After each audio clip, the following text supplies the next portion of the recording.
This episode of America's Got Podcast is sponsored again by Audible. Audible, they've got all kinds of great stuff. Take it from me. Go there, try it out. You can read books with your ears. You can hear them. It's like you have synesthesia. So, anyway, try out the service. You can get great things like the Spice Girls story, a Rockview autobiography. And if that doesn't make your heart pound, I don't know what will. So check it out. You can get a free trial for 30 full days, not 28 days if it's February, 30 days and nights just of enjoyment, of pure joy. So go to audibletrial.com/AGT and they'll just give it to you. They'll give you 30 days. And if you don't like it, just listen to podcasts. I don't know. But you will like it. So go to audibletrial.com/AGT and hey, tell them Cody sent you. Angela, can you keep a secret about Heidi? Okay, a lot of people don't know this, but she walks around backstage with a puppet. Welcome to Really? our sixth And if she comes up episode of to our me, Season 8 rewatch of America's Got Talent. I'm Cody Patterson. Along with me is the guy that named his first alpaca Forte. Here's Cody Mims. Hello. We are in week 2 of quarterfinals. How do you think quarterfinals is going so far? It's good. It's really interesting. There's a lot of acts tonight that you may not think are all that great, and truth be told, they're not. But I think this was a really entertaining episode, and there are some interesting twists and turns. There are some interesting twists and turns. It is an entertaining episode. The acts themselves probably are not the best in the group. We saw some highs, we saw some lows like we did last week. But I don't think they're the best acts overall. So we'll kind of go through them and we'll see what we think. Yeah. Tonight's episode is sponsored by Audible. We thank Audible. I'm still listening to Rogue One. I did go out and get The Martian as well. So once I finish Rogue One, I'll listen to The Martian. I can't wait. We appreciate you, Audible. Praise be to Audible. You ready to get into some episodes? Into some acts? For sure. Well, we start off the episode, and it didn't start off with as much energy as it did last week, but I just think that has a lot to do with last week being the first episode in Radio City Music Hall in New York City, and now we've been there a week, so now it seems like they're just ready to kind of just get into some acts. Yeah. We had Nick ask Howie to give the act some advice, and he basically just said, just do what you do. The stage will either make you or break you. Yeah, it sounded like his advice would have made him a lot more nervous to me. Yeah, you think they were just better off just not giving them advice at all? Yeah, probably. But Howie's been there. Howie's done it. He's told us twice. Was it September 23rd, 1987? He's been there? I think. I mean, it's kind of a different situation because, he had a bunch of people just there to see him, and at the end of the day, he makes a bunch of money. He doesn't have to worry about going through the next round and getting votes. No, but if he doesn't get any laughs, if he kind of bombs, nobody's going to come see him the next time. I think by that point, he'd already made a name for himself. Yeah, that's true. Well, we find out again that we can vote on Twitter. And since this was the second episode, I paid a little bit more attention to it because I was confused how the Twitter voting worked last week. And what Nick told us is that you could use the hashtag VoteAGT and then put the name of the act. Now, when I heard that, I was thinking a whole lot can go wrong with this. Yeah, probably so.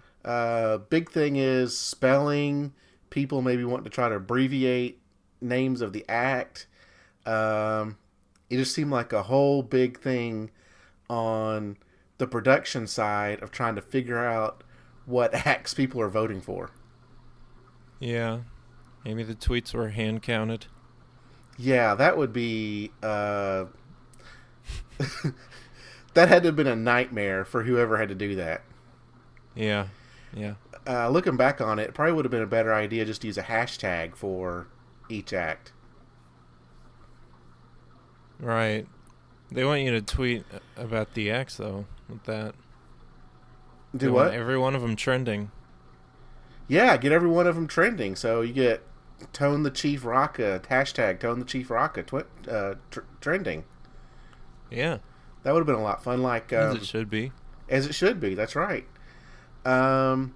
So once they did all that, then they went right into some performances. We started off with Innovative Force, a dance group of teenage girls, and in their intro package, they can't believe that they're performing on the same stage as the Rockettes, and they think that the stage is bigger than their own hometown. They showed the girl from the auditions that couldn't stop crying, and she hoped that she wouldn't have to cry, or yeah, she didn't really want to try to cry again, but she was just so happy during auditions that you never know, she may cry at this point too. Yeah. The performance itself, they kind of started off with a beating heart in red, kind of a heart formation.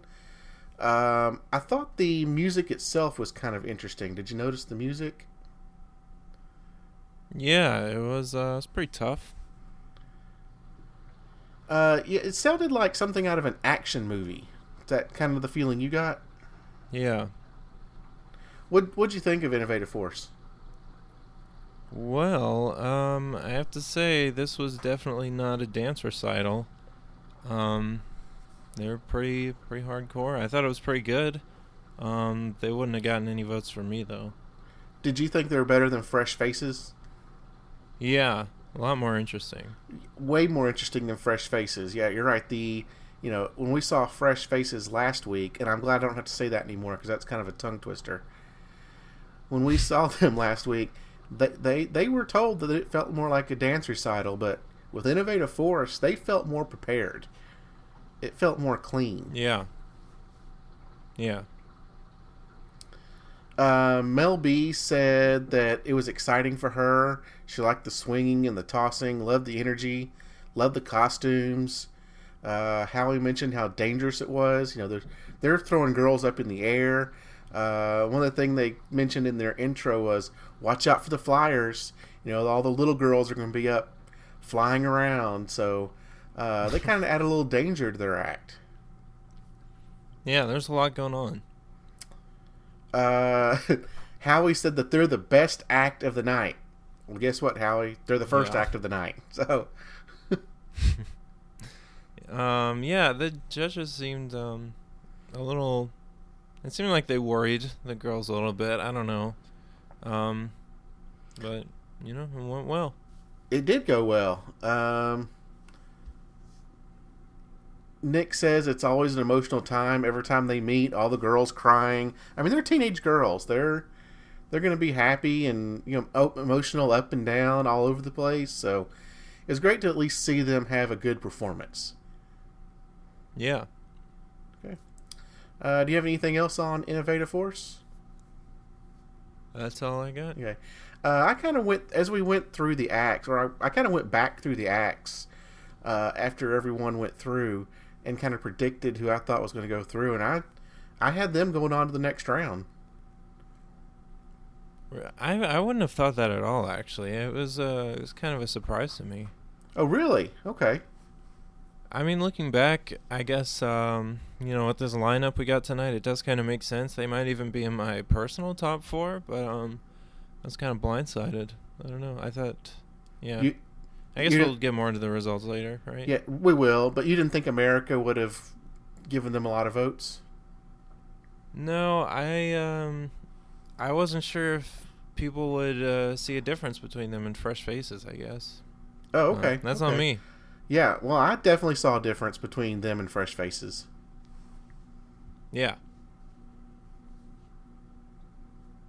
Well, do you got anything for them? No. Okay. Well, then we get Sienna Pelikai, a singer from Hawaii, and in her intro package, they showed her at her home in Hawaii, and she loves to perform and be on stage. They interviewed her mom. Her mom's very supportive of her. Said it's very different being in Hawaii compared to being in New York, and I bet it is. It's about a 6-hour time difference, for one thing. It's much larger in New York. Everything's kind of closer together, not as wide open. She says it's like a dream come true to try on different wardrobes. And then we see her doing a FaceTime with her grandma. What'd you think of her intro? Yeah, it was pretty sweet. We don't get a lot of Hawaiians, I guess, but it's pretty cool whenever they come on. So, yeah, it put me in a good mood for her performance. Yeah, it was a nice little fun, uplifting intro package. You know, we've talked before that we see so many sad and depressing intro packages, and it was nice to kind of see something fun. Yeah. I think for the most part, most of the packages in this week were more uplifting. Yeah, that's true. Okay. Well, for her performance, she sang Next to Me by Emily Sandé. I'm not familiar with the song. Were you familiar with the song at all? No. AGT seems to really be pushing Labyrinth and Emily Sandé this season. Last week we had someone sing a Labyrinth song, and they had Labyrinth and Emily Sandé on there. This week they have her singing an Emily Sandé. Well, guess what? Labyrinth is signed with Psycho Records. Is that Simon's label? That's Simon's label. And on Emily's wiki page, they have her kind of there's kind of section that says relation with and kind of other acts, other singers, and she's known to be performing a lot with Labyrinth. So a lot of connections there between Labyrinth, Emily Sandé, and Mr. Simon Cowell. Wow. The producer of AGT. You digging deep for that dirt. Well, that's some hard-hitting research. Well, just, I thought it was kind of interesting that they're they've had Labyrinth on, they've had her on, they've had people singing these label songs. I thought it was, too much of a coincidence that this was going on, and Simon's probably trying to push some records here. So, one thing I also noticed about her was her outfit. Did you happen to know what the clothes that she was wearing, her wardrobe? No, what was it? Well, we saw in her intro package that she was going through like all the wardrobe and all these fancy outfits, and then she wears shorts, tennis shoes, and like a little simple top. So it was interesting that she was basically just dressed as a teenager. Yeah. I mean, she looked cute, for a little 11, 12-year-old girl. She looked very cute, very Hawaiian, very teenager-looking girl. But I just thought it was funny that in her intro, they had her going through all the wardrobe, and then she just wears, like, everyday clothes. Yeah. Well, I don't know. Yeah. What'd you think of her performance, her song? First of all, that rainbow stage must have been cool to see live. Yeah, that was an interesting. It was very interesting the way they did that. Yeah. The way we kind of see it online, it probably doesn't come through very well. But you're right, being there in person, it was probably very exciting to see. Yeah. Other than that, I don't know that there's anything to really make her stand out. But she was pretty good. I mean, I don't know. Is Howie right that she has the whole package? I don't know if she has the whole package. I thought she was all right. I don't think she was great. I don't think she's up there with Anna Christine. I think is a little bit better than her. Who did we see last week? I'm trying going through the last week's. Well, Anna Christine, I guess the only other teenager we've seen so far. I don't think she's that good. I thought she was all right. She did strain a little bit. I think one of them pointed out, Howard pointed out that she had some strain in her singing. She probably could have picked a different song and been a little bit better, but that's just me. Yeah, there are better singers. Howie also seems to think this is the year of the youth. Yeah. We have a lot of kids in this year's performances. Yeah, that's true. We talked about that in Vegas week. Yep, we sure did. But that's all I've got for her. I kind of had her on the bubble. I thought she would be in that America's Choice kind of area. Maybe the high ends of those going home. Yeah. I didn't feel that she was good enough to move on to the next round. Yeah. Do you have anything else for Sienna? No, but after that we saw the cup reveal, and I thought Howard's reaction to that was very funny. Yeah, they come back from break and they talk about the cup reveal, and I was a little confused by this because last week they showed the 4 finalists. So was this week the actual winner? I guess so. Okay. I thought they would draw that out a lot longer than they did. I didn't think it would be the actual next week. Yeah. But you're right. It was funny how Howard was upset, quote, upset that his cup didn't win. Yeah. I guess they expected him to care about that. Yeah. But they also talked about, Nick coming back from break and him telling Howard that people on Twitter were just telling them how he was wrong about Sienna. Yeah. A lot of people getting on Twitter this year and them reacting to Twitter a lot. Yeah, Howie was still promoting his handle. I don't know if this was during the peak of that, but there's some tweeting. Yeah, I did notice that several times he would say, I'm on Twitter at Howie Mandel. So that was just funny. And then him just saying, people on Twitter are saying, you're wrong and I'm right. And it's like, you guys are reacting to Twitter way too much these days. Yeah. And you can find our show at AGTcast on Twitter, of course. That's right. We are on. Yep, that's right. And Facebook. Yeah. Totally unrelated. Totally unrelated. That's right. Well, after that, then we get into Alexander Magala, who's a danger act. He does pole dancing and sword swallowing. And in his intro, we find out he's from Moldova, where I should have looked this up, but I'm guessing it's somewhere in Eastern Europe. He said it's a very dangerous place. He started out as a dancer, and I thought this was interesting. He said he watched AGT on TV in Moldova. I didn't catch that. I figured he would have gotten MGT, Moldova's Got Talent. Yeah. He said he's adding the most dangerous element he has, which is fire. And he said in Vegas the judges were scared. Tonight they're going to be terrified. Yeah. Do you have any reaction to his intro? I don't know. I guess not. It is a pretty interesting story. Yeah, he's a lot of fun. He's got some. It was a little difficult to understand, but he's got some good stories, and he's kind of fun to watch. He starts out on a pole and sets a flare on fire, and then we're gonna. No, okay. I just want to make sure see if you had a reaction to that. I would be afraid to even slide the sword across my mouth like he does. Yes, and I don't even think I've actually held a flare in my hand, much less do it on a pole. Yeah. I think his pole dancing, though, is ridiculous. I mean, he's a really good pole dancer. Yeah, he is, for sure. I had a little difficult time kind of seeing what was going on when he was kind of holding the flare. I'm not sure if the camera couldn't adjust its lighting and focus, but I mean, I kind of had an idea what's going on. He's swinging a flare around while he's pole dancing. It's just, an observation that it was a little difficult to see at times.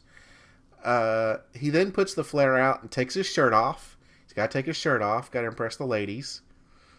Oh yeah, just like Brad Byers. That's right, just like Brad Byers. I got a comment about that later on. He then swallows a sword and does some more acrobatics. And at this point, I noticed that his act really slowed down. Did you notice that? Yeah. He was trying, but I think this act is hard to scale. It all felt a little small to me. I don't know. Like it felt just isolated to one area. It didn't fill up the whole stage. Yeah, he wasn't filling up the stage. I mean, I guess he's going vertically, but it's not really the same thing. And I don't know. He's kind of doing the same thing. It feels like he had a flare, but that was just sort of for the first part, and then he brings in the sword. So I don't know. I feel like it's not really Radio City Music Hall levels. I'm not sure what he could do to improve it. Could he have added some just like background dancers, or maybe like an assistant, or could he kind of added a couple people to the stage to kind of fill it up somehow? Yeah. I mean, I think background pole dancers probably would have been pretty easy. That would have been great. Yeah, aerial act or pole dancers in the background. That would have been really cool. Yeah. Well, did you notice he had a flub when he did a backflip? Yeah, I think the something was up with that. I'm not sure what it was. Well, he's got a sword down his throat, and he's trying to lean back and do a backflip. And I can understand him trying to be cautious with a sword down his throat. They did tell us that he had an incident a couple days ago, earlier in the week, during rehearsal, where he actually cut his insides. Yeah. Oh, I guess there is something about that. They never put that in the package. I was kind of surprised. I mean, maybe it happened after they shot it or whatever, but I think that was sort of the most interesting thing there. It was Howard who wanted to make sure everybody knew. Yeah, that's a good point. We've seen other acts where they've had a fall or something's happened, and paramedics have had to come out and take care of them, and they show that in the intro. So that's interesting. You're right that they didn't show that in his intro package. Yeah. In the finale of this, he pushes the sword out of his mouth. Did you? I mean, what did you think of like the ending here? Did you just feel it's just ended, or? I like that how he kind of pushed out and he threw it all across the stage. That was some action. Yeah, he's like, just get out of here and I'm done. Yeah. One of the judges said they think he could make it all the way. Do you agree with that? I don't think he can make it all the way. Yeah, Howard said that he's old school. Oh yeah, that was Heidi. That that he could go all the way and win. Yeah. I think that's a stretch. And we talked last week that Heidi is not big on danger acts. She said she enjoyed this. She said it's disgusting, but it was just disgustingly good. But for her to say that he could win, I'm not sure she's watching the same show that we're watching. Yeah. Well, I guess we'll see. Howard said that Howard called his country Moldavia. Yes, I did notice that. He said he didn't know if it exists. I know Howard's kind of a comedian and he likes to tell jokes, but sometimes it's hard to tell if he's joking around or if he just doesn't know what he's talking about. Yeah. Mel B said she didn't think she was going to like it, but loved it. Of course, likes it better when he takes his top off. Mm-hmm. Howie said, when we describe AGT, we say there are no rules. We see dancer, acrobatics, and fire, and that he does everything. They all seem to really like it. Did you like it? Yeah, they did. Did I like it? Yeah, did you like it? Yeah, it was pretty good. Yeah, I really liked it, and I thought he was going to move on to the next round. That's what I had him doing. I thought he had enough to move on. Yeah. So he didn't? We'll get to that. Okay. Yep. Let's see. Yep, they talked about the injury at the end. He couldn't eat for a couple of days. He lost some weight. Um, so do you have anything else for Alexander? I don't think so. Okay. We then get the Struck Boys, and there's some dancers, some kids. What about 9 to 12, some around in there. We found out in auditions they're all Italian. They all live there they live on Staten Island. They're in New York. They're cute, little, and great dancers. They met at their local dance school. They said their phones keep blowing up with girls that were texting them. Did you happen to notice the girls that were there in their intro package? Yeah, what about him? Did you notice how tall they were? Did you notice how much older they looked? Yeah, yeah. Those girls had to have been 15, 16 years old. Yeah. Joe's how much hairspray they were putting in their hair as well during their intro. Mm-hmm. Now, Yeah, locked and loaded. yeah. Now, Howie mentioned this at the end, and I thought the same thing, and I was going to make this comment, or I was going to leave this comment out of the podcast, but since Howie said it, I think it's fair game. That it was like watching the offspring of the Housewives of Staten Island. Okay. When I saw the moms, that was the one of the things I thought as well, is that these look like the Housewives of Staten Island. Yeah. Their intro is an homage to Jersey Shore. I don't know if you got that. I didn't get that because I didn't watch Jersey Shore, but you mentioned it, I could kind of see the relation. Yeah. You think about the moms. I don't want to talk bad about the moms. I mean, I try not to talk about the individuals badly about the individuals, but I think how we bring it up kind of makes it a little more fair game. But the moms, you're right, kind of look like they were from the Jersey Shore. They looked very New York. I'll say that. Yeah. So in their performance, they came up out of the floor in what looked like it was like a giant front of a car. Did you happen to catch that? Yeah, it was interesting. It took me a minute to kind of figure that out, but once they kind of zoomed the camera out, it was like the front of a car, and that was a little interesting. I've never been big on these kids. What do you think of their performance? I did not like it. I think it was a bad song choice. It was too calm, honestly.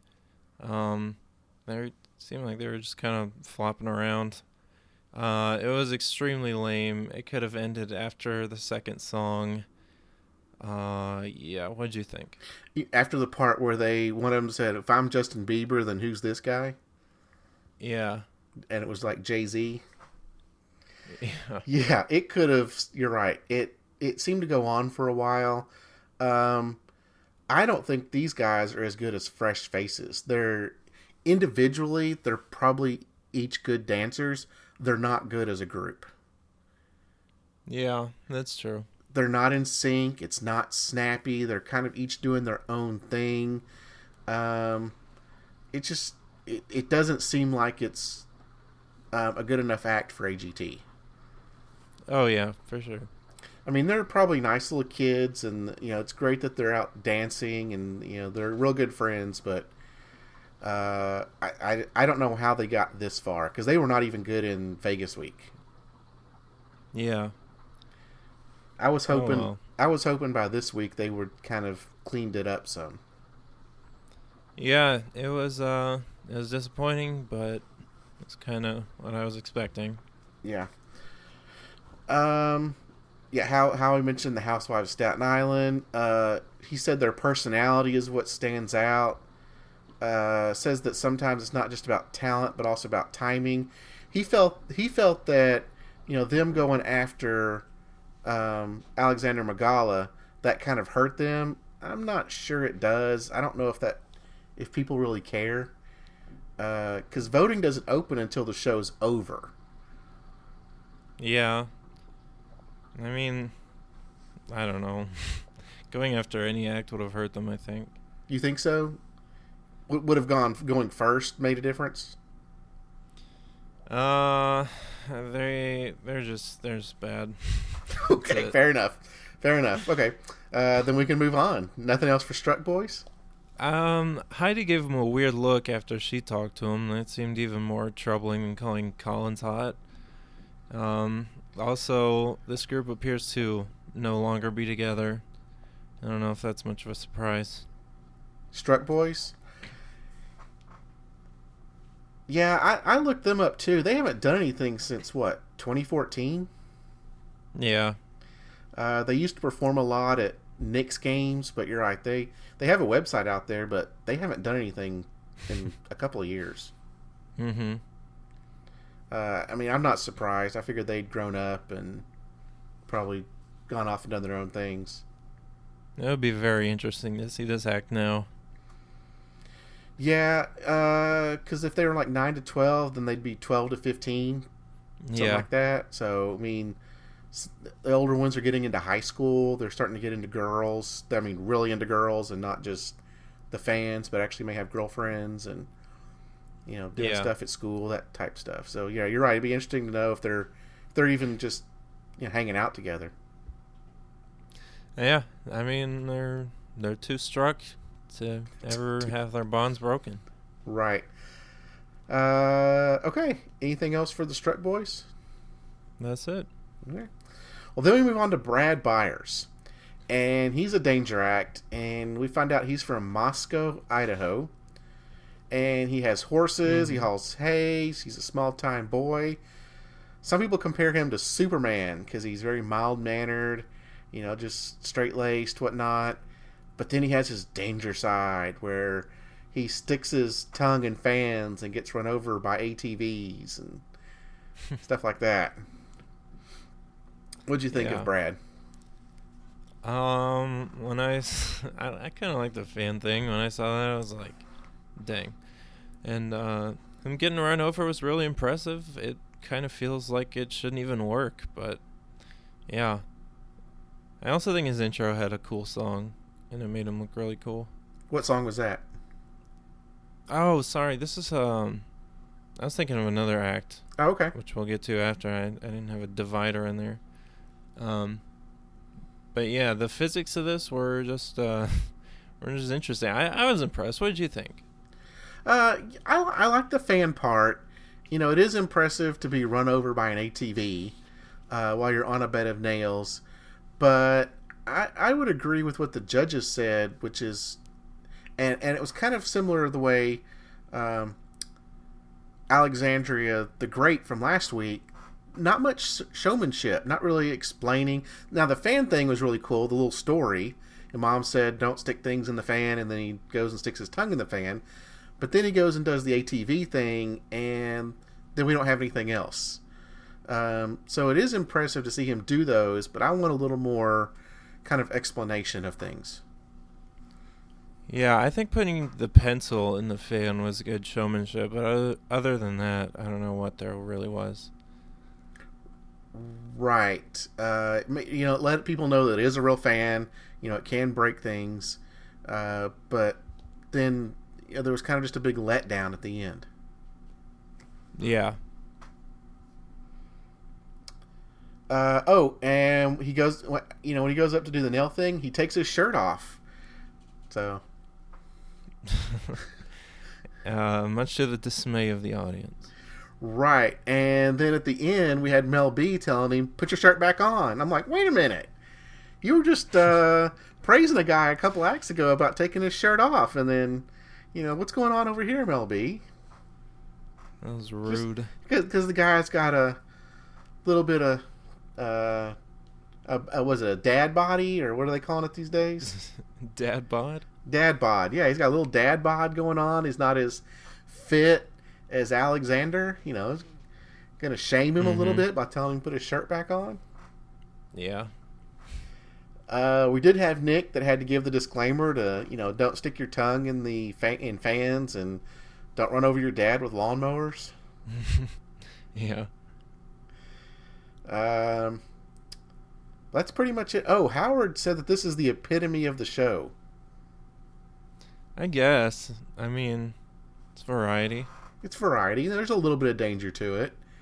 So Yeah, we'll wait till we see Sam Johnson. I think that's. I'm excited for that one. okay, yeah. I don't even think we see him next week. I think we're probably still a couple weeks away from seeing him. Okay. Anything else for Brad Byers? No, that's all.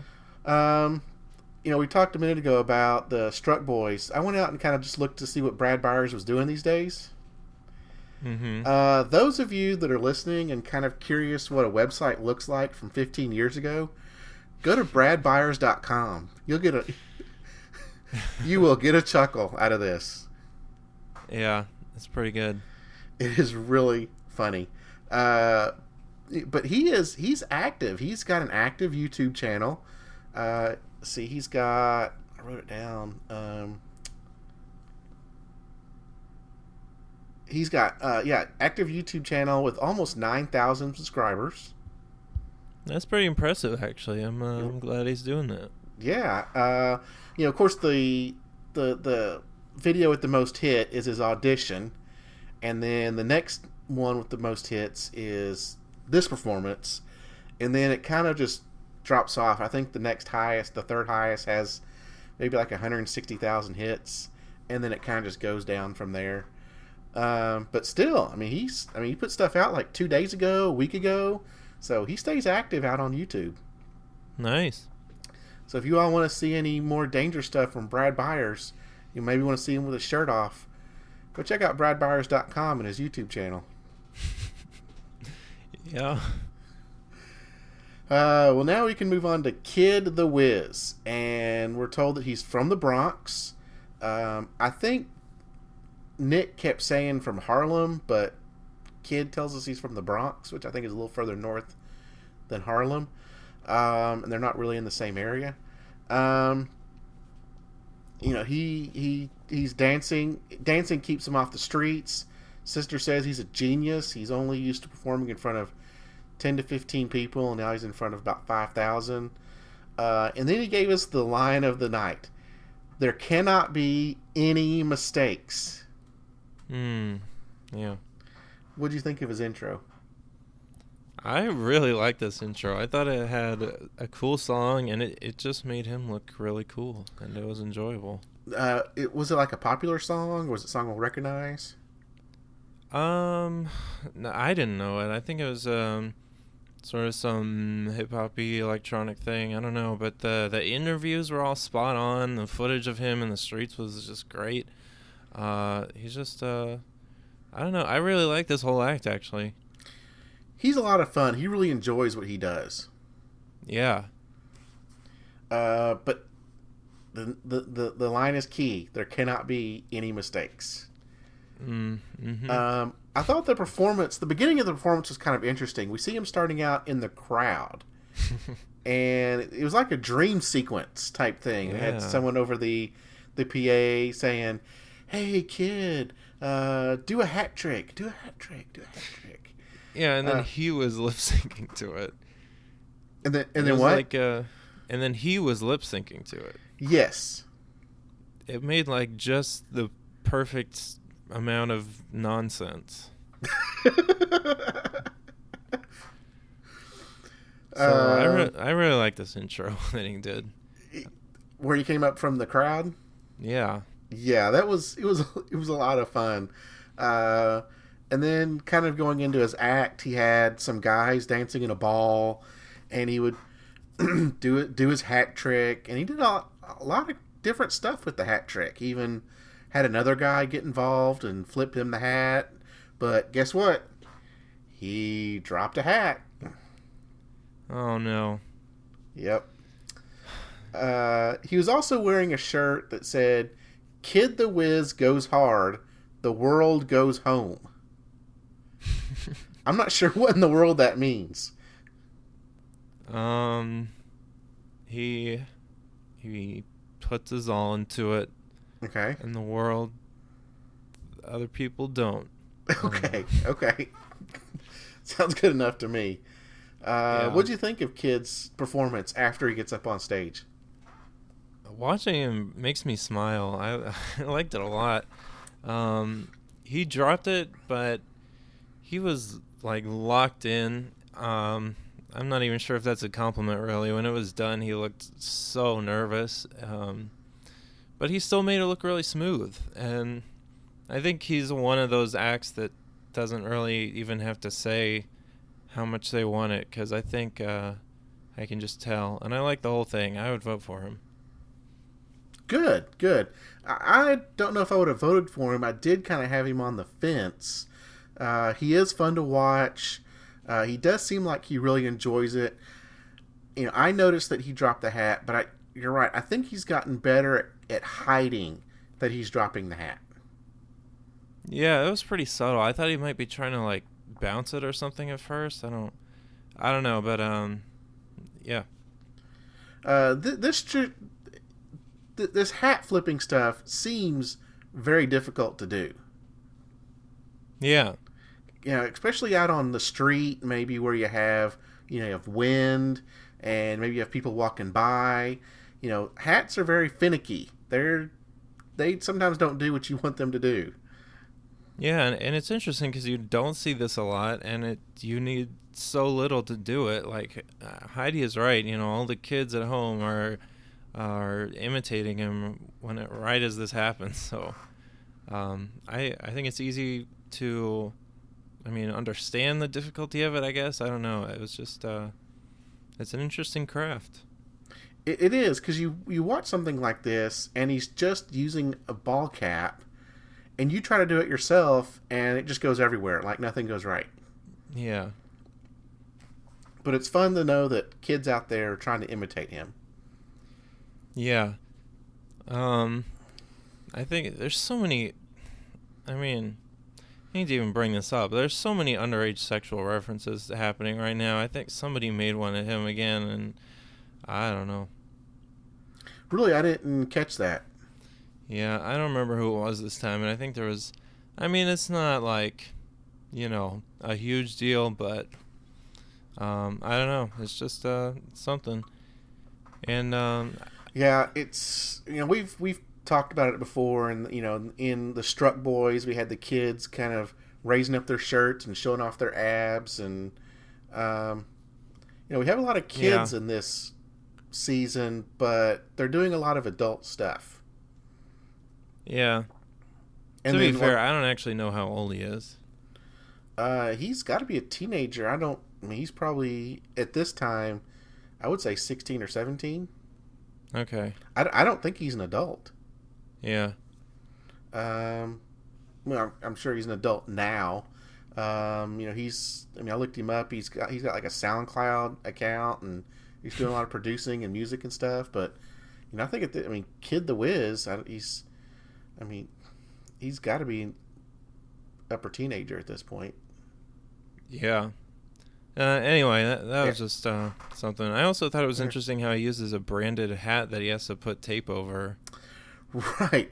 I think is that a White Sox hat? Maybe. I don't know. I would think, I guess that is technically a brand. I don't know. Yeah, I would think it's... Yeah, I guess you could be sponsored by them. You're right. It is a brand, so I don't know if it's a sponsor thing. I think he probably just has this set of hats that he really loves, and even if he has to cover them up, he probably wants to use the same ones. Right. Well, I guess what I mean is that he may not be particularly sponsored now, but he could have been sponsored. And also, I think that all that stuff's trademarked and copyrighted, and they'd have to get permission from the ball clubs to use them. Yeah. To show it on TV. But that's interesting you mentioned that, because Howard said that if he was his manager, he'd sign him to a sneaker deal right now. Yeah, that'd be awesome, honestly. Make him do sneaker commercials, and probably even hat commercials.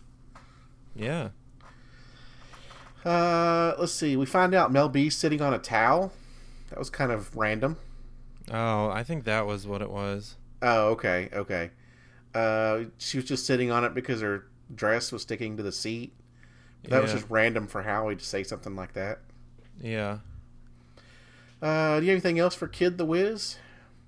I loved his deflections on the drop. He's like, he just tried to play it off in such a silly way. He's like, I don't know.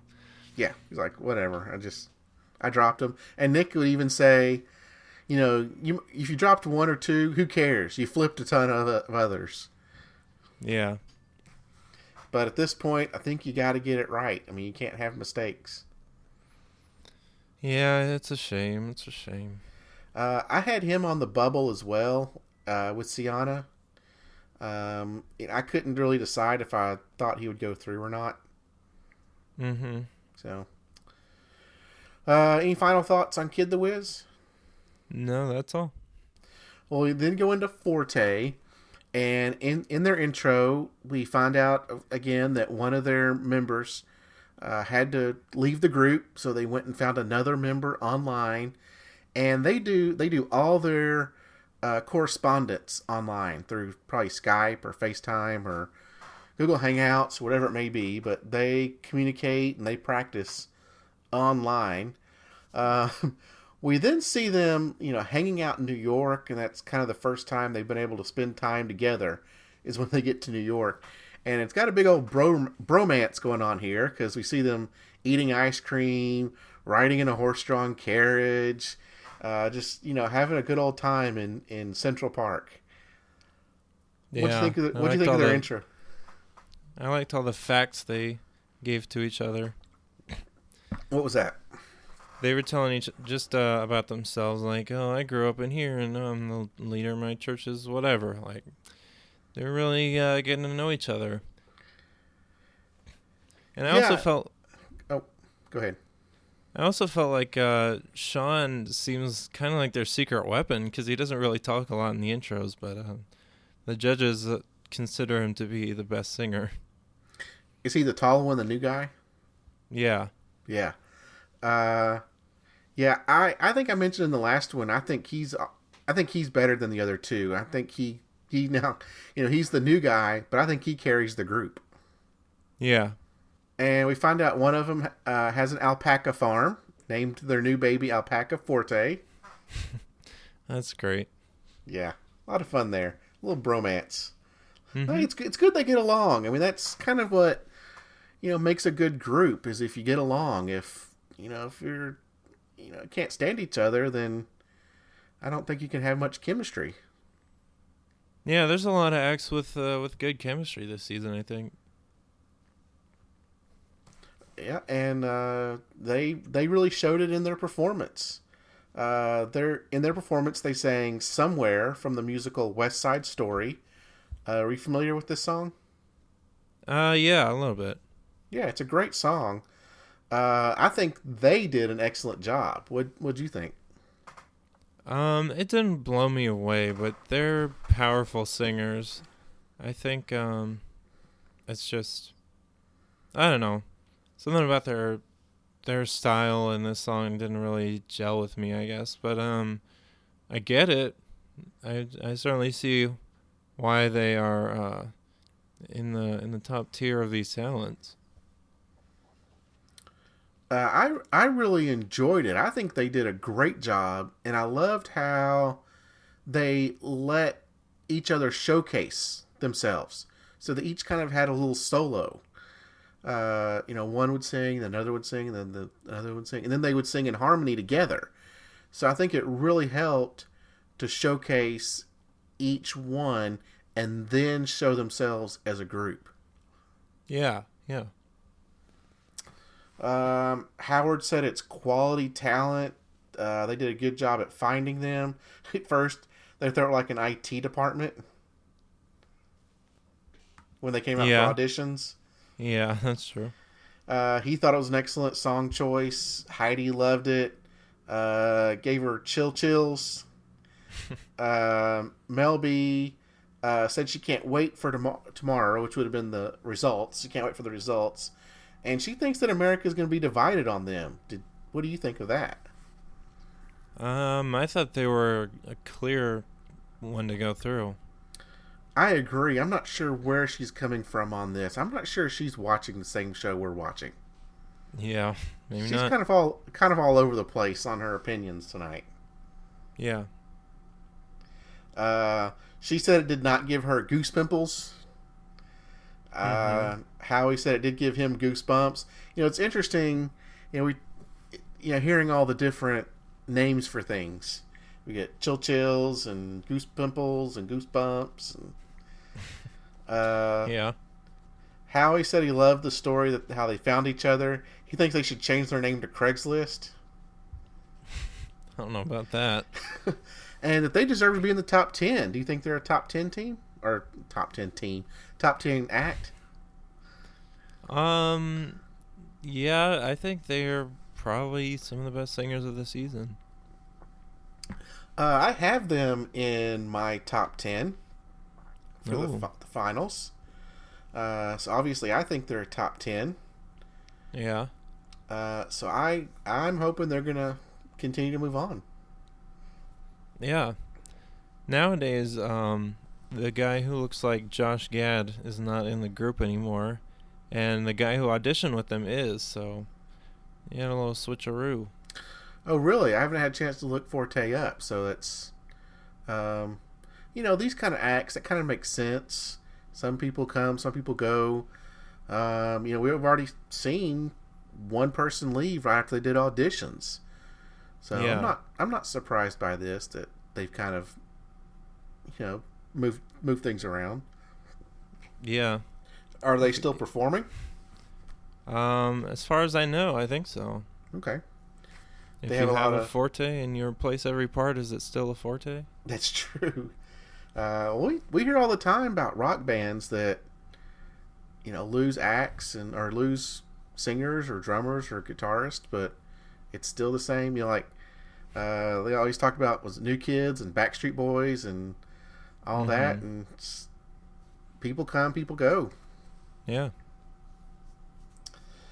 Any final thoughts on Forte? That's all I got. Good.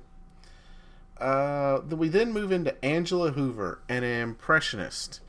And early on, when they were kind of previewing her, we heard Howie say that she's an excellent, perfect impressionist. When she was growing up, she was always making people laugh. She wanted to get into comedy, but then she had a family. But she started getting into stand-up about 10 to 11 years ago.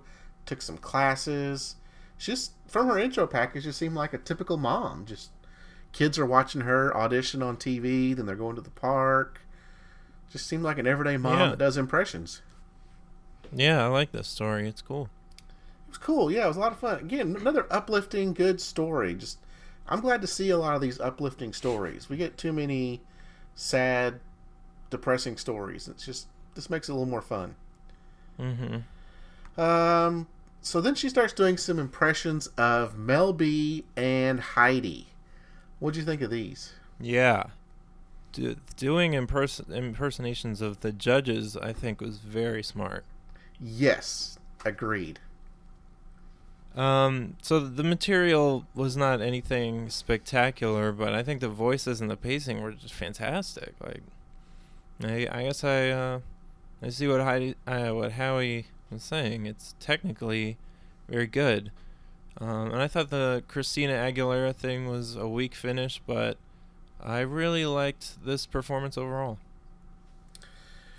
Yeah, the Mel B and the Heidi stuff was really good, but one thing I noticed was, why was Mel B Scottish? Did she think she was? It sounded like she thought Mel B was Scottish. Yeah. But the Heidi was spot on. Yeah. That's what Heidi said too, I think. I mean, the Mel B thing was hilarious, but the voice just wasn't quite right, but it was still hilarious. I mean, it was still that part of the world, but it was all still great. But the Christina Aguilera thing was kind of weak. Isn't Christina Aguilera more known for like her change in range on her notes? Like she's doing a low note, and then all of a sudden she's doing a high note, and then she's doing another low note, and isn't that what she's kind of known for?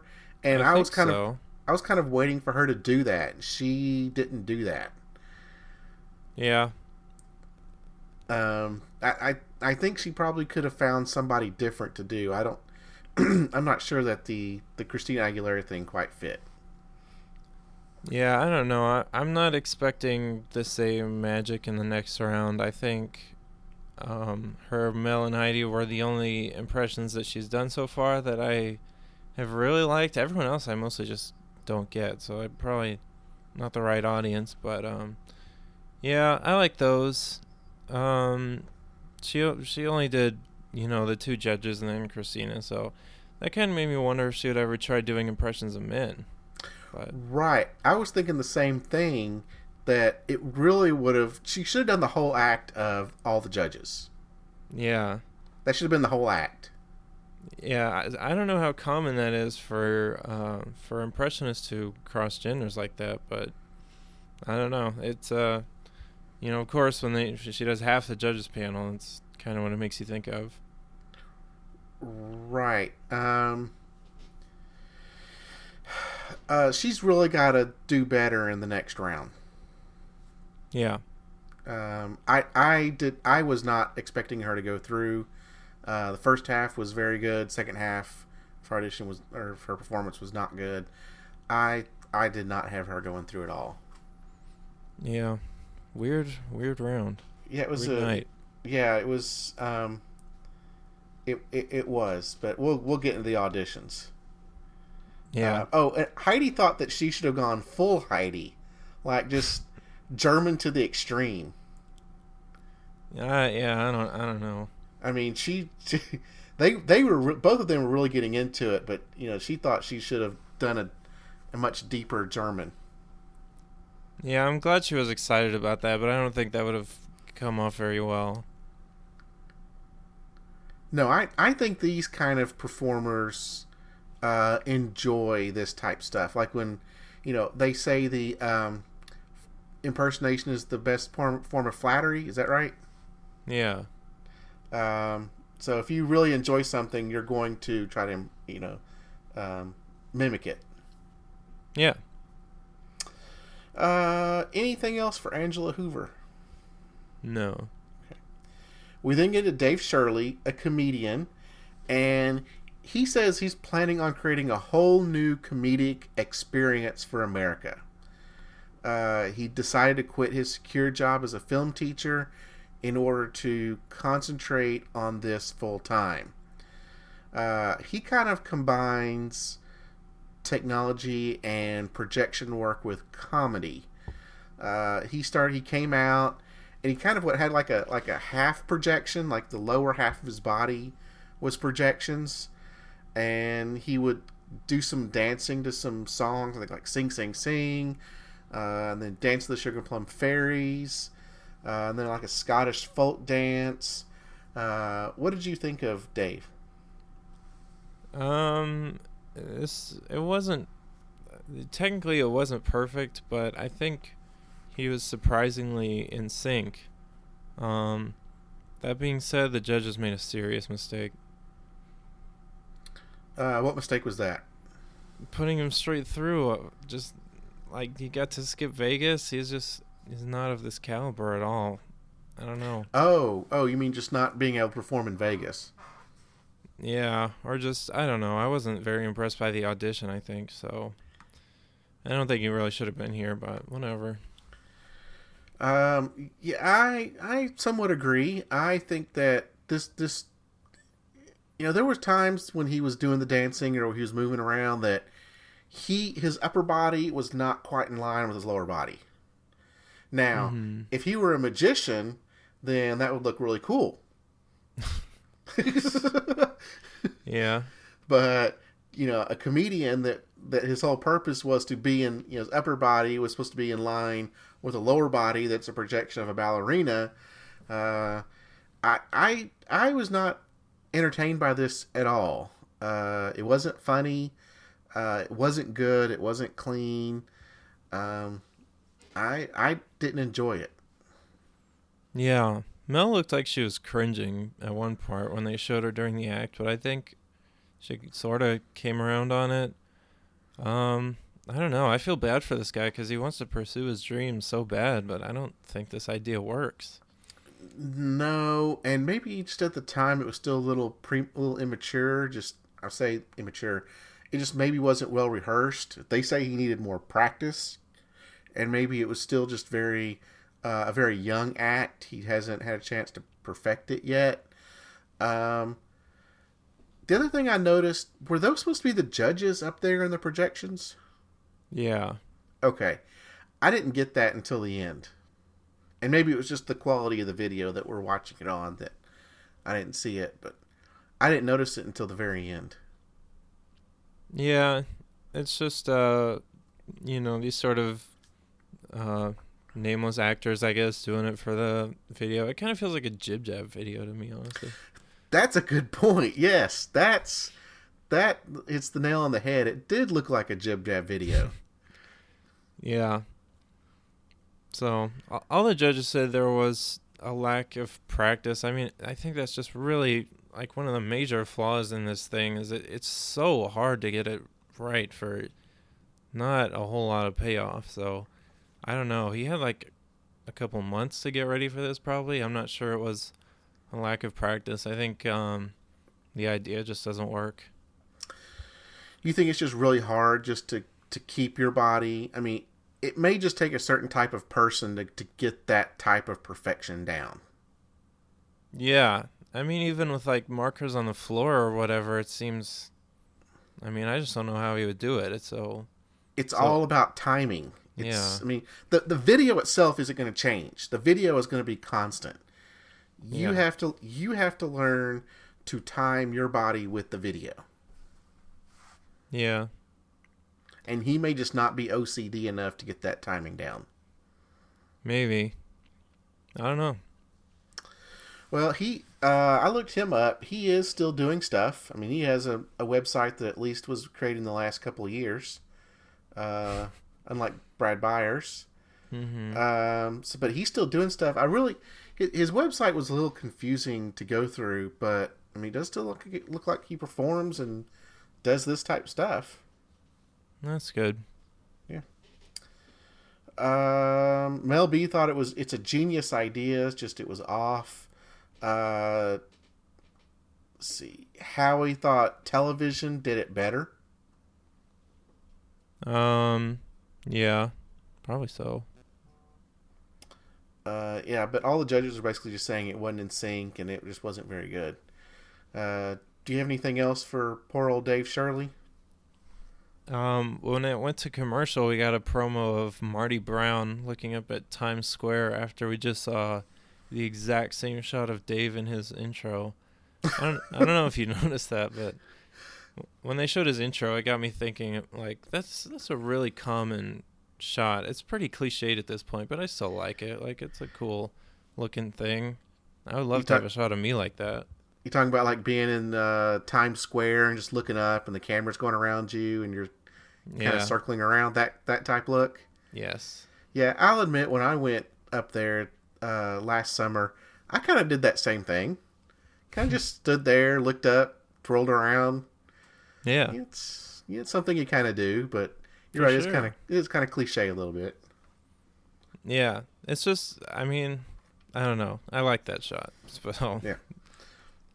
Do you think they have each act just standing in a line? Okay, next. Okay, next. I think for the more generic acts, they probably be sure to get some of that in there. Okay, well, since you mentioned Marty Brown, we'll just move on to Marty Brown. Singer from Kentucky, and he cuts tobacco. He's from small town Kentucky. Wife is his biggest supporter. This is the one where his wife tricked him into auditioning. He didn't know he was auditioning, and she just took him down there and said, "Here, you're going to audition." Mm-hmm. What'd you think of his intro? It was pretty good. He's very likable. He is. He is a fun. I know a lot of these type guys around here. Just fun. Don't really give a care in the world. Everything's good. Good old country boy. Nothing could go wrong. Yeah, he's a lot of fun. Yeah.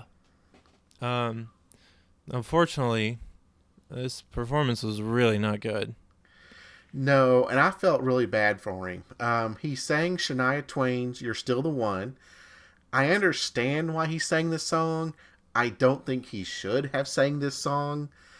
Um, we find out that, I noticed that he kind of got a little choked up at the beginning. We found out later he got choked up because his dad was up on the video screen, and it kind of got him choked up and really got him off. Yeah. Howie is right about the emotion, I think. I mean, I'll be perfectly honest. I can see how this guy got the sympathy votes to go through.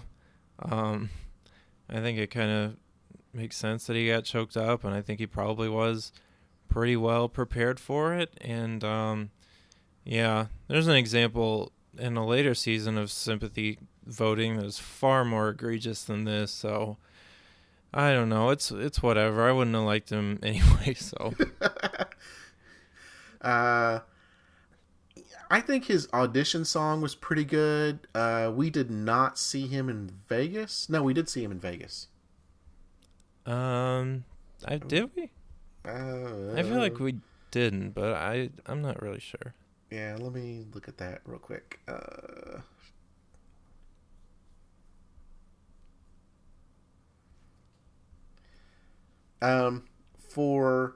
For this song though, I don't think he should have gone with Shania Twain.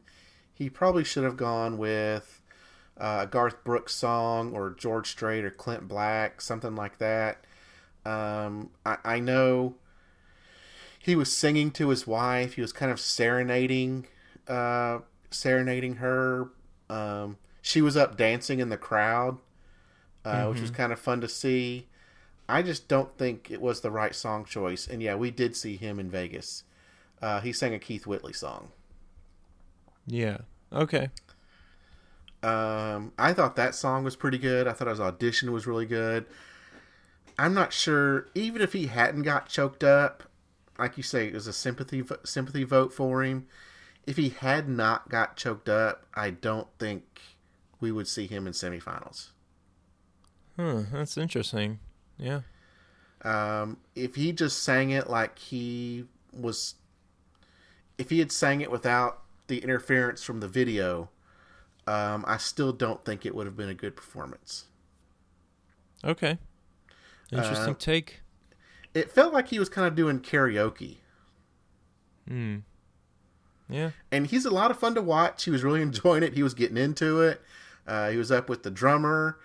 He was really trying to put on a good concert. Just poor song choice. Yeah. So you did really like him last time? I did. I liked him last week, or in Vegas. I did. Okay. Oh, this is the one where Mel B called him Dave. Yeah. Dave was the guy that we just saw. I'm not sure Right. if I even realized that. Right. No one said, well, they did say this is Marty. Dave was the last act. Oh, okay. Yeah, yeah, I mean, someone did. Yeah, someone did say, no, this is Marty. I don't think anyone said Dave was the last act. Oh, okay. But I think she still probably had her notes up from Dave's performance and not Marty Brown's performance. But it was still funny. Yeah, that's true. And they were just getting on to him about being choked up and how it wasn't very good and all this. But he just kept saying, it's okay. It's okay. It's no big deal. And they were just getting on to him like, yes, this is a big deal. You're singing for $1 million. They were very harsh. I mean, the whole night, really. Yeah, I think in the results show, they talk about, of course, they're going back to Twitter again, and people were tweeting that Howard sounded like he was just in a bad mood. Yeah, I think he kind of was. Agreed. But yeah, because he was very straightforward tonight. He was not letting off the accelerator on letting them know what he thought. Yeah, which is good, I guess. I guess, but I do agree with them. It's if you did not have a good performance, you're singing for $1 million. It is a big deal. Oh yeah, for sure. I mean, I wouldn't have voted for him at all, but okay. I would not. I can see what happened, and there weren't that many acts that I cared about this time. So I don't know. He's just so likable. He is likable. I will agree with that. But at the same time, he's got to say, I did not do well. This was not good. And if you put me through, I will do better next time. I think we do hear him say that. But just for him to say, it's no big deal. It's all right. It's okay. No, it's not. It's other people here are putting everything they've got into it. And for you to come out and kind of, I'm not going to say he was half-assing it, because he was trying to do well, but to then admit that it wasn't good, or for him to not admit that it wasn't good, kind of, he needs to step that up some. Yeah, he was kind of pulling a Kid the Wiz. Yeah. Kid the Wiz was pulling a Marty Brown. Yeah. But really, I mean, I should be able to resist his charms. I know I'm failing as a third-party judge. It's okay. It's okay. I definitely understand. He is a likable guy. Yep. Anything else on Marty Brown? No. Okay. Well, then we get into the Aqua Nuts, and I was interested to see how this would go. This is a synchronized swimming team. In their intro package, they kind of talk about synchronized swimming. People think it's easy. They found out they're down from 9 members to 8 because one of their swimmers got a concussion from one of the tricks they did. They talk about how difficult it is. People don't know that they do not touch the bottom. Have you watched much synchronized swimming? No, not at all. Not at all. Last year was the Olympics, so synchronized swimming is the Olympics. Synchronized swimming is in the Olympics. It's not is the Olympics. It's in the Olympics. Yeah. It's usually one of the sports they kind of show on the back end of the Olympics. It's one of the lesser known ones. Okay. Those of you that want to hear me talk about Olympics, you're more than welcome to go back and listen to our season 11 podcast. I kind of go on about a 5-minute talk of the Olympics, how much I enjoy the Olympics. So watching this, I was already very familiar with synchronized swimming. Okay. I knew they didn't touch the bottom. I've watched the underwater shots of them doing their tricks. I've tried to do these tricks. It is very hard. We find out that they filmed this earlier, so this was not actually live. They did it on a rooftop in Manhattan. They had a big crowd around them. They performed to the song "Diamonds" by Rihanna. Mm-hmm. What'd you think of the Aquanuts? Nick's intro was timey-wimey because when he was live in Radio City Music Hall, he was like, "Well, all right, let's go to the Aquanuts now," and then he's like, "Well, yep, we're here with the." I don't remember what he said, but it made it feel like he knew how it was gonna play out, so that was kind of cool.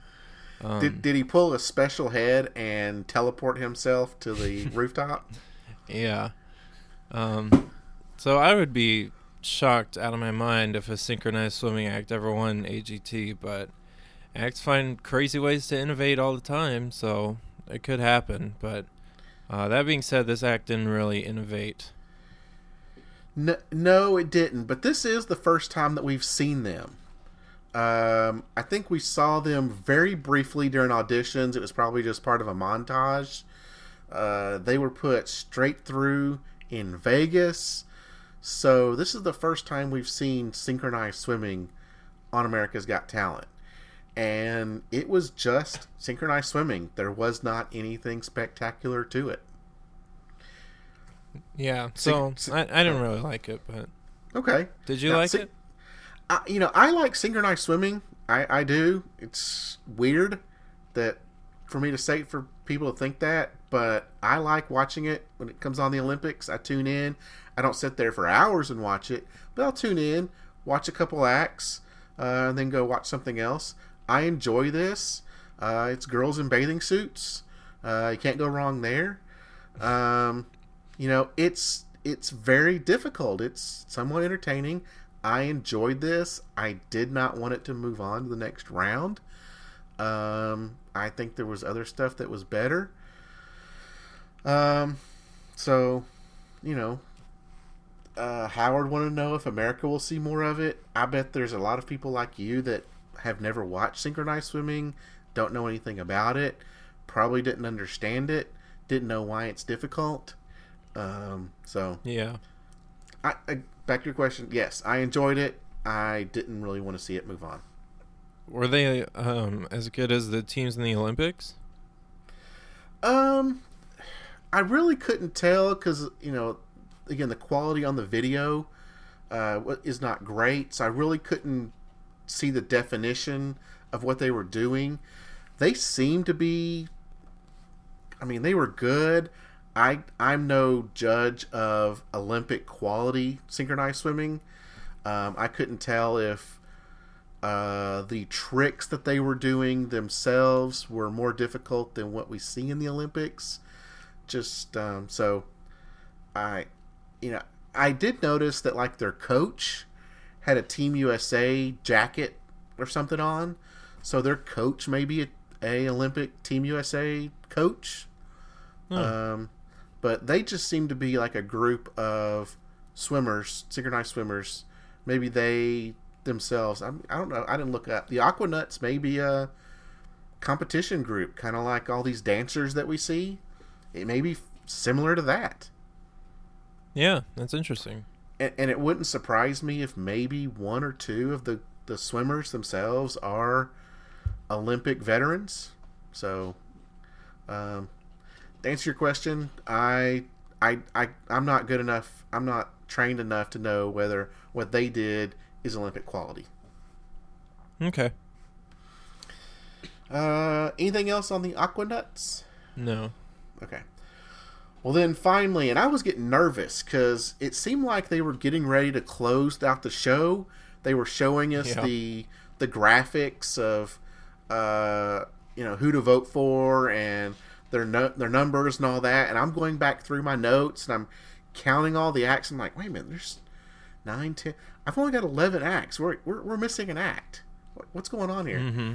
And then like the last graphic was Tone the Chief Rocka, and I'm like, I forgot Tone the Chief Rocka. How in the world could I forget Tone? Well, you knew something was missing. I knew something was missing, and Tone, our one hit wonder. Yeah. I was missing my BOOTY. Well, it's always a hole in your heart whenever they're not there. That's right. So we get Tone, and we find out in his intro that his dream, of course, is to be a one-hit wonder. We found that out in auditions. He said he wrote BOOTY about 10 years ago, and he's never wrote another rhyme. Yeah.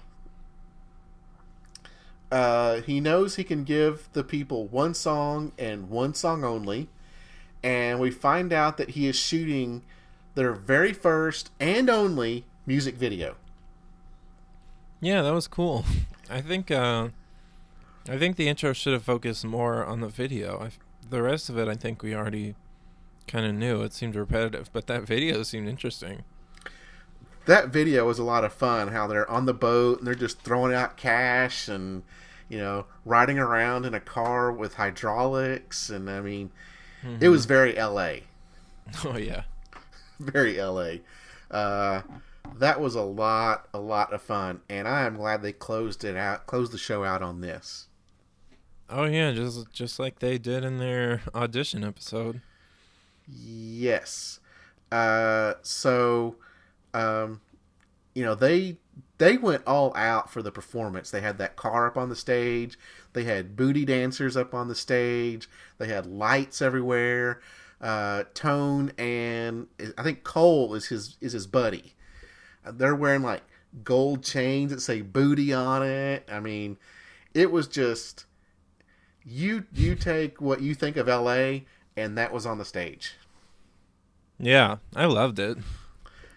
I mentioned this in auditions, and when they put him through, There was no way I thought he was going any further after Vegas.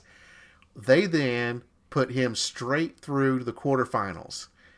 And I was thinking, okay, he's going to do his one song again. That's it. We're done. No more. Well, he totally steps it up here. He takes his one song and puts it to another level. Yeah. Yeah, it's awesome. And the judges liked it too. I'm so glad the judges like it. It surprised me. I am too. I am glad that they're into it. They get it. They understand what he's trying to do. Yeah. It kind of reminded me of when I was in my high school marching band. There was this one drum cadence, and whenever it came on, I would just say, "Oh yeah," really loudly, and everybody loved it. It kind of felt like that. I can relate to that. I can totally understand what you're saying. Yeah, and he was so funny when he was yelling into Nick's microphone. He wasn't even holding it up. Oh, it was the best. He'd acted like, and I just thought of this. He acted like he kind of enjoyed the drink of a fermented beverage before he came out on stage. Yeah, maybe so. But whatever he did, everyone loved it. I mean, the whole place was just going nuts. Yeah, so it looks like so much fun. Well, all the judges said they loved it. Howard says that he gets up at 4 a.m. for his radio show, and he's glad that Tone woke him up. He wants to know where he's going to go next with this. So do I. I'm very interested to know. I'm not sure. I've said this twice. I'm not sure what more he can do, but Tone finds a way. Always. Anything else on Tone the Chief Rocka? I guess that's it. Do you have anything else on the performances? No, I don't think so. Okay. I want to mention real quick, I had this in my notes, back on the Aquanuts. They were talking about synchronized swimming. Howie was the only one to mention that synchronized swimming is in the Olympics. Now, the Olympics are on NBC. Yes. You would think somebody would have tuned in the judges to this. Hey, we'll let you guys know. The act you're getting ready to see, it's an Olympic event, and it's on like our mother station. So you may want to kind of promote that for 2016. Yeah, well, they did mention The Voice, which NBC is in love with. So yes, we heard about The Voice. Yeah, because you had Christina Aguilera thing, so they had The Voice on there. So they're promoting their other shows. They know about cross promotion. Yeah. Okay. Well, if there's nothing else on the performances, we'll get right into the results, and we'll cover these pretty quickly. All right. We open up with some behind-the-scenes production. I thought this was a little fun to see. I always love some behind-the-scenes type stuff. We see some acts getting ready the previous night. They're kind of doing highlights from the night before. We see the judges kind of talking in between acts and after the show. Twitter's blowing up. Everything's going on Twitter. It's almost like they have a sponsorship with Twitter this season. Yeah. Well, you gotta boost your social graph. That's right. Gotta promote yourself. I guess none of the others are on Twitter. I'm sure Howard was on Twitter at the time. Yeah, they probably. I would think they were. Yeah. We of course see them getting ready. We see reactions. We see the performers reacting to what the judges said and their performance. We then come back from commercial with some Smurfs. Oh yes. And I was thinking Smurfs. Well, we find out Smurfs 2 is out. Did you ever see the Smurfs movies? I saw the first one like at school or something. Okay. It was very bad. Was it really bad? Yeah. I never saw any of the movies. I watched the Smurfs when I was a kid. Did you watch the cartoon at all? No. Okay. Some cartoons from the 80s, early 80s, early mid 80s, something like that. You know, the cartoon to a kid, it's great. I wasn't that interested in seeing the movie. Later on they show like a clip from the movie. The movie looked like the production quality kind of looked like something I would have shot with my camcorder. Really? Yes, it did not look good. Oh. It looked like Okay. it was some soap opera quality. Yeah, maybe that was just our stream. I don't know. That's true. It could have been our stream. We find out, the Smurfs are talking to Howie. Howie says there's some grunting coming from Nick's room. We then go to the snap. Oh, do what? Is this the episode where they sort of CGI them on the judges like live? I don't think they were doing it live. The clips that I saw looked like they were pre-recorded clips. So they Like weren't like running around with them on the table? I didn't see that. No. Okay, I think that might be in a later episode then. Okay. It gets even more egregious. We then come back and we're in the Snapple Lounge. Nick, we've talked in previous episodes about performers kind of having to talk about other performers. Well, Nick asked Marty if he blew it. Oh my gosh. Nick. Yeah, just put him right on the spot and make him feel even worse. That stuff stays outside the Snapple Lounge. Or the It Orville does. Lounge. Yes. Snapple Lounge is for happy stuff. We don't want people talking about how they blew it. Nick told us before the commercial that results were coming right up. Well, we come back from commercial and we get Robin Thicke. No. No results. We get Robin Thicke.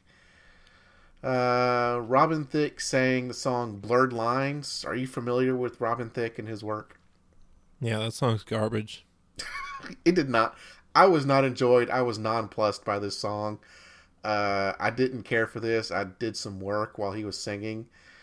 And it got me thinking, they have these guest performances, and I know it's a results show, but they do like a full song, but yet we only get like a really short thing out of the performers, the acts that we're there to see. Yeah, that's true. Even when we get to finals, we don't get like a full performance from an act. Yeah, that's a shame. After Robin Thicke, and also Nick went like nuts over Robin Thicke. He was like, "Oh, the great, fabulous, fantastic, incredible," like all these adjectives in front of Robin Thicke before he said his name. But then when we get to Brad Paisley later, it was like, "And here's Brad Paisley." It's like, yeah. So after that, we kind of see a fun clip with Howie in disguise, being a tour guide there at Radio City Music Hall, and he kind of has some tourists following him around, and of course he's in disguise. Nobody knows it's Howie Mandel, and showing him Howard's dressing room and other places. He has one lady sit in one of the judges' chairs, and then someone from security comes along and chases them off, and this was a little fun to see. Nice. I know you didn't see it, but there was one dude that was kind of dressed up like he was from the 90s. Like the t-shirt he had was like some neon type shirt and looked like something I would have worn back in the 90s. But then, right after that, we finally get... during that, we had, this lady that was sitting in the chair, in the judge's chair. We had another voice cross-promotion, because he would have the lady turned around, and then he would say, and if the judges really enjoy the act, they'll turn around and say, "I want you on my team." Oh, yeah, that's weird. Just like they do on The Voice, yeah. So after that, then, go to commercial, we come back, and we finally get into some results. And the first group we had was Innovative Force, the Struck Boys, and the Aquanuts. Okay, I did see this one, and I really thought it was going to be none of them. You thought it was going to be a none of the above? Yeah, but, we've already talked about how I was kind of off on innovation. Yeah, so we get Innovative Force. They go through. Struck Boys and the Aquanuts go home. Heidi says she's not surprised that America voted for them. I agree. Of the three, Innovative Force was the best one. Yeah. Right after that, we get Brad Byers, Kid the Wiz, and Dave Shirley. Is this one none of them? This is a none of the above. And what's funny is right after this, they had no judge reaction. Like, Nick didn't go to the judges at all. No. That's It was, it was none of these, get out of here type thing. Poor Kid the Wiz. Yeah. He's apparently doing pretty well. He's got his own SoundCloud and producing stuff, so he's staying busy. He's doing stuff.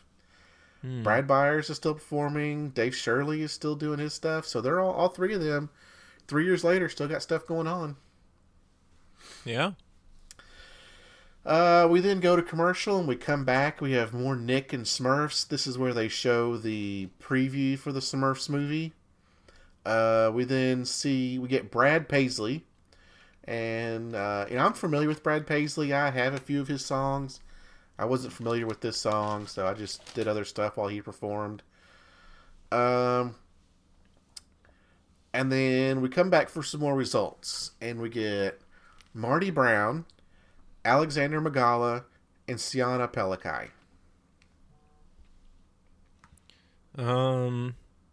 Is that, well, we know how this story goes. Right. This is the shocker of the night. When they announced Marty Brown was going through, the first thought in my head was, oh, he just got eliminated. So they got to pick between the other two now? So, it didn't even click with me that Marty Brown was going through the next round. Yeah. I'm sure there was a gasp through the audience.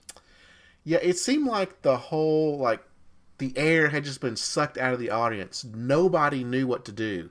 The celebration, the AGT celebration music played, but there was nothing going on in the audience. There was no cheering, there was no screaming. It was everybody was just sitting there wait, what just happened? I love that mental image. And then Nick's trying to interview him. I think Marty Brown was just even befuddled by what just went on. He's just wait, I'm going through. Oh, it's all right. It's okay. No big deal. Yeah. They talked to Mel B. Mel B said that this was a tough group. I guess so. Yeah. I'm not sure how. I would have picked Alexander out of this group. I thought he was the one going through. Yeah. I thought it was a shoo-in that he was going through. Yeah, when you said him, I kind of thought it might be him, but, Mel B said she has, before the announcement, Mel B said she has no idea who's going through, but Marty Brown has a huge following on Twitter. Everybody's supporting Marty Brown on Twitter. Wow. Yeah. Yay, Twitter. But it just, nobody kind of had any idea. And he was saying, I appreciate, everyone kept calling it a save as well. America saved him. Yeah, I guess. He was saying the inspiration for the Duncan save. That's true. Dunkin' Donuts then did they join on in the next season after this? The Marty Brown story. The Marty Brown Duncan save.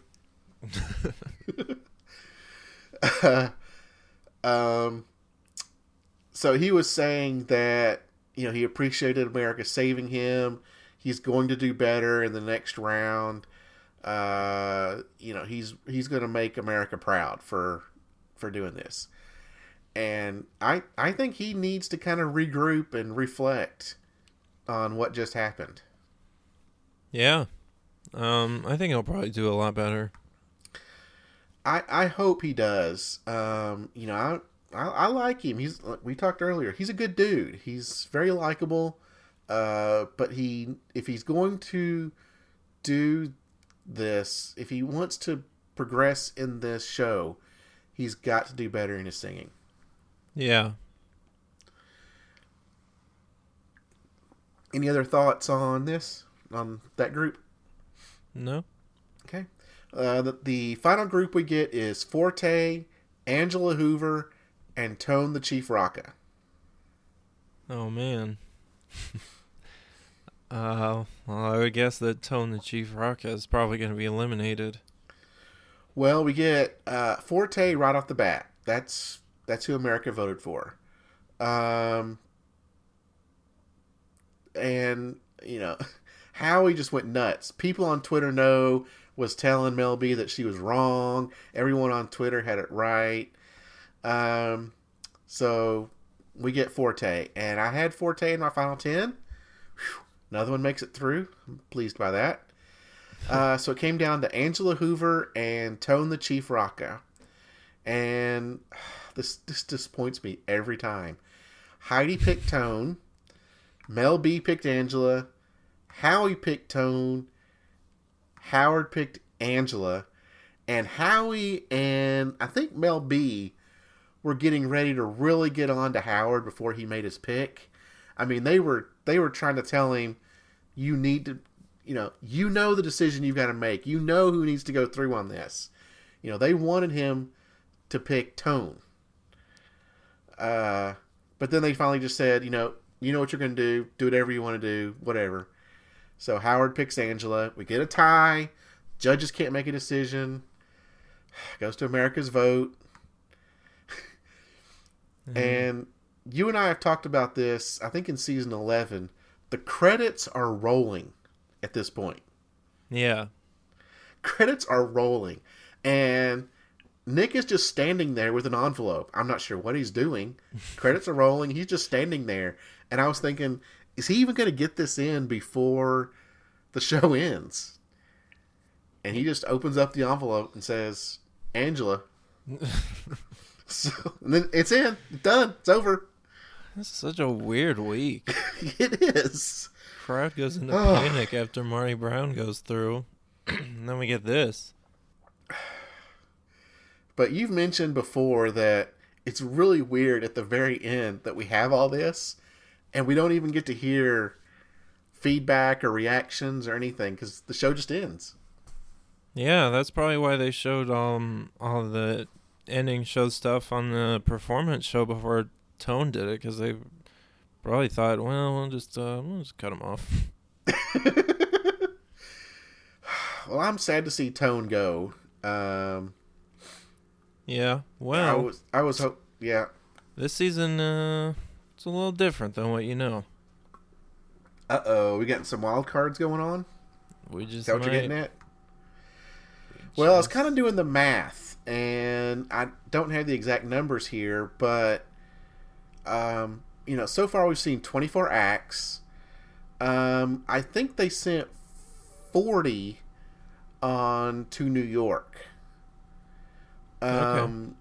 So I think we're going to get some wild cards from Vegas in that last group, or they're going to do something. I'm not sure, but we've got a ton of acts that are going to be that were not put through from Vegas, and we're going to have to see those. Because I thought it was only 3 weeks of semifinals, but that would only make 36 acts. Yeah, and I think they put 40. I think they put 40 through. Okay. So again, I haven't gone in and looked because I don't want to be spoiled about that extra week. But I could be wrong. I'm not sure. Yeah, we'll see what happens. Do you have anything else? Any final thoughts on the results? No, I don't think so. Okay. So I still have I have one from this week that got sent through on my final 10. So some ones that we haven't seen yet. We haven't seen Kenichi. Who I think we'll see him. We'll see him next week. We won't see Taylor next week. So see, that's still another one. Sam Johnson, Military Spouses, Sprice, and Ruby and Jonas are all left on my board. Cool. And next week we get the Chicago Boys, Deanna De La Chapa, Mitzi Dancing School, Brandon and Savannah, Aerosphere Aerial Balloon Show, which I don't think we've seen at all, kind of like the Aquanuts. Jim Meskimen, Kenichi Abina, Kelsey and Bailey, the American Military Spouses Choir, the Illusionists of Leon Etienne, and Romy Lowe. I wonder if Howard will ask what act needs to be, ask them what act needs to be eliminated. Yeah. David the Cobra Kid Weathers and Jonathan Allen. Sounds like a weird one. Yeah. And the Cobra Kid, we have not seen him since the very first scene of auditions. Yeah. That's a long time. That has been a while. Anything about next week? I don't know. It should be a weird one. Okay. A lot of variety. Well, if any of you have any feedback for us, questions, comments, want to reach out to us at all, you can reach us on Facebook and Twitter at AGTcast. You can also send us an email, agtcast@gmail.com. We'd really appreciate any comments or questions you might have for us. If you want to talk about anything we've already talked about, or if you know what's coming up and you have any questions or comments for us, go ahead and shoot us those. We'd really appreciate it. We'd also love it if you would leave us a review out on iTunes. You can subscribe out there if you're not subscribing already. Leave us some feedback. We'd really appreciate it. Do you have anything else for tonight? I don't think so. I guess we're running up against the running time of the first episode. So, yeah. Well, for tonight until week 3 of semifinals, we will see you next time. Good night. Bye.